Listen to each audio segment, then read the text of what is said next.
Assalamualaikum warahmatullahi wabarakatuh. Kami pelajar dari subjek POL 3113, Pengantar dan Falsafah Sains Sosial. Tema bagi kumpulan kami ialah kelompok manusia dan masyarakat, dan kami memilih tajuk pembentukan masyarakat majmuk di Malaysia.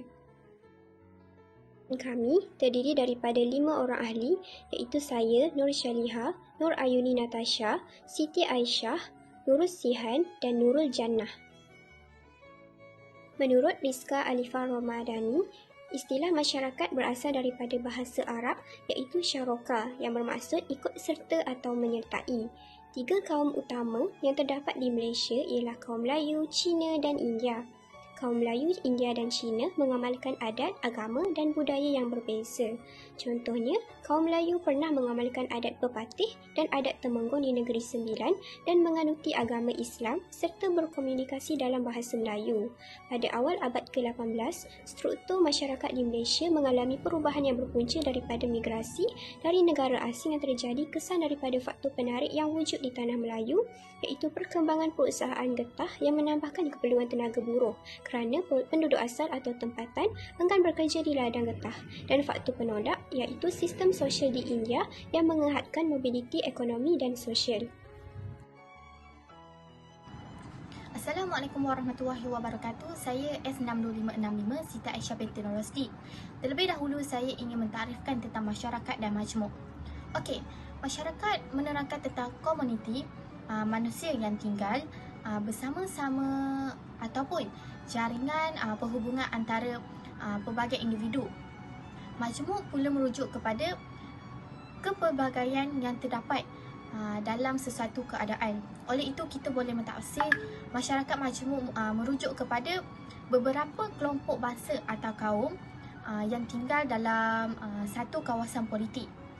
Masyarakat majmuk ini telah wujud sekian lamanya sebelum negara Malaysia ini mencapai kemerdekaan, iaitu pada tahun atau sebelum tahun 1957-an. Okey, kemajmukan kaum ini terbentuk hasil daripada kedatangan pedagang-pedagang dari negara luar. British juga menggalakkan kemasukan buruh India dan Cina.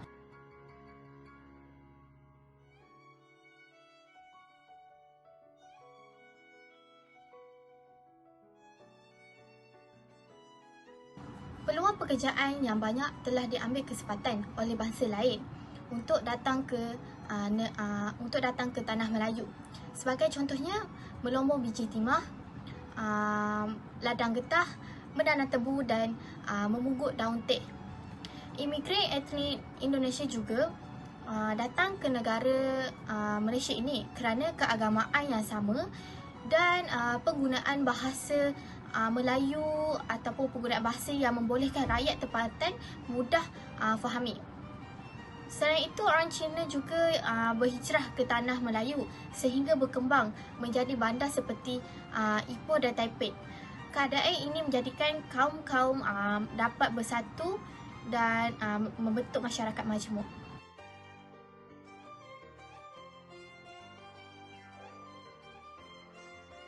Masyarakat majmuk di Malaysia ini melibatkan 3 kaum yang terbesar atau utama, iaitu kaum Melayu, Cina dan India.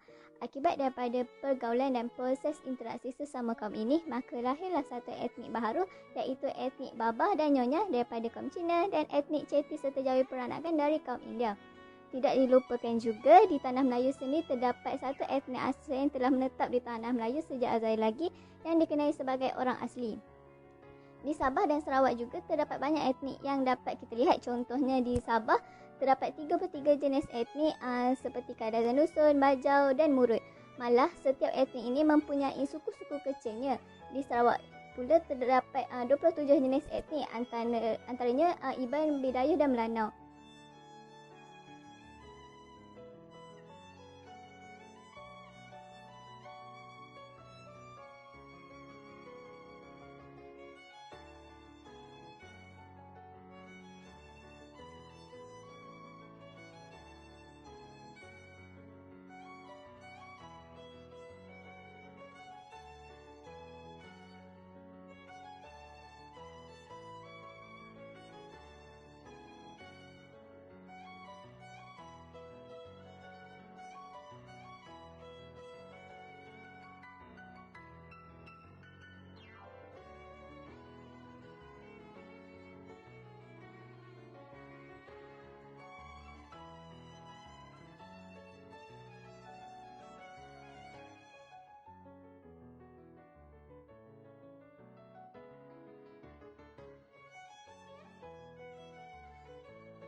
kita dapat melihat pembentukan masyarakat majmuk yang berbilang kaum, bangsa dan agama ini pada sambutan Hari Kemerdekaan. Pada hari tersebut, terdapat beberapa program yang akan disertai oleh semua lapisan masyarakat. Tambahan lagi, kepelbagaian kaum, etnik dan agama menyebabkan Malaysia mempunyai pelbagai jenis perayaan yang akan diraikan. Kemeriahan perayaan yang akan disambut oleh sesetengah masyarakat ini dapat disambut baik oleh masyarakat yang lain. Ini telah mencerminkan Malaysia dapat membentuk masyarakat majmuk yang harmoni. Seterusnya, hubungan baik masyarakat majmuk di Malaysia dapat dibentuk sejak di bangku sekolah lagi. Di Malaysia sendiri telah ditubuhkan sekolah jenis kebangsaan yang mencampurkan semua jenis kaum, etnik dan agama di satu sekolah yang menggunakan silibus pembelajaran yang sama untuk semua pelajar. Ini dapat dijadikan permulaan bagi generasi baru ini untuk bergaul dan mengenai rakan mereka yang mempunyai perbezaan kaum, etnik dan agama. Tambahan lagi, program komuniti seperti gotong royong juga dapat melahirkan hubungan baik antara masyarakat apabila setiap masyarakat sama-sama membantu dan bekerjasama bagi menjalinkan hubungan positif antara masyarakat. Asal kewujudan masyarakat majmuk di Malaysia. Yang pertama, sektor ekonomi dikuasai oleh etnik tertentu.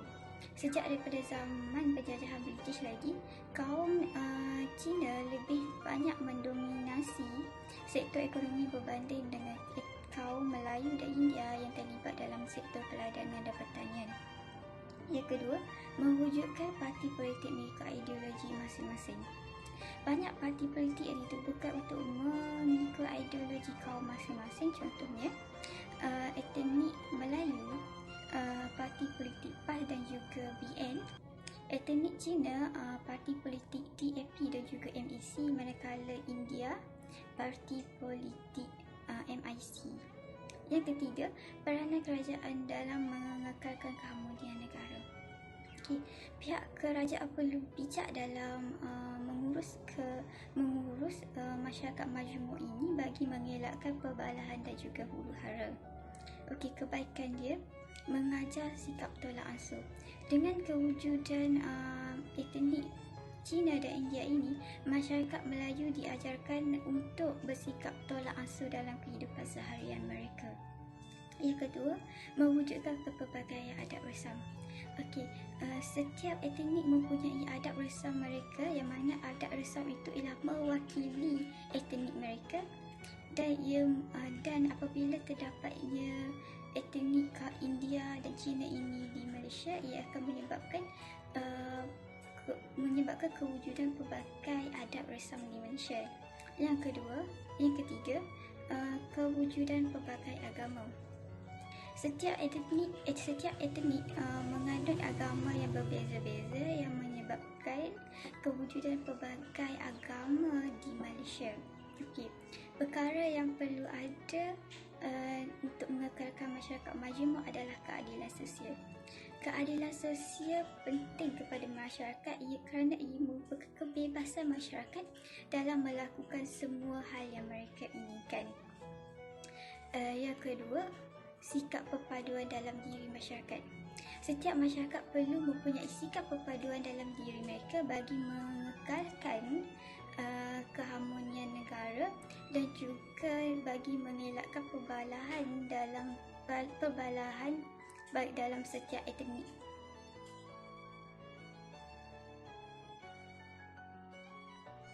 Assalamualaikum warahmatullahi wabarakatuh. Nama saya Nurjana binti Muhammad Idris, Lembaga Wali Kuit S63460. Kesimpulan bagi tajuk kerja kami iaitu pembentukan masyarakat majmuk Malaysia, iaitu di mana kewujudan masyarakat majmuk telah membawa perubahan besar kepada negara, malah dalam kalangan masyarakat itu sendiri.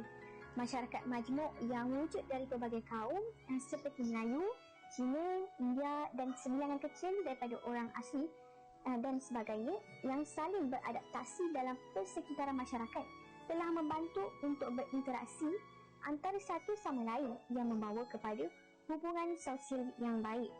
Selain itu juga, budaya adat resam masing-masing yang dapat diterapkan dalam kehidupan mereka yang mana dapat dipelajari oleh setiap kaum berbeza kerana keunikan dan keistimewaan budaya mereka. Hubungan Perpaduan juga dapat dipupuk apabila masyarakat berbilang kaum saling bergaul sesama sendiri yang membawa kepada nilai kemasyarakatan tanpa mengira kaum, warna kulit dan dalam erti kata lain yang dipanggil diskriminasi kaum.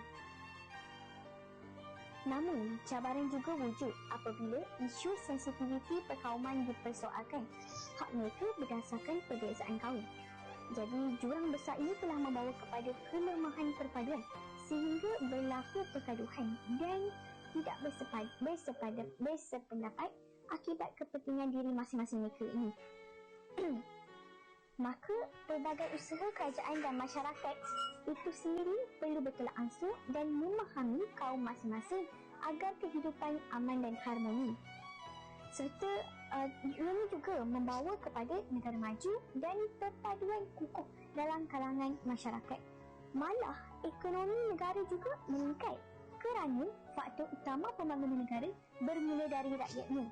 Sekiranya rakyat ada nilai seperti mana bersatu padu dalam kalangan masyarakat majmuk itu sendiri, maka kemajuan negara terjamin dan juga dapat dicapai dengan lancar. Seiring dengan itu juga, mereka berperanan dalam membentuk sebuah negara yang harmoni dan sejahtera.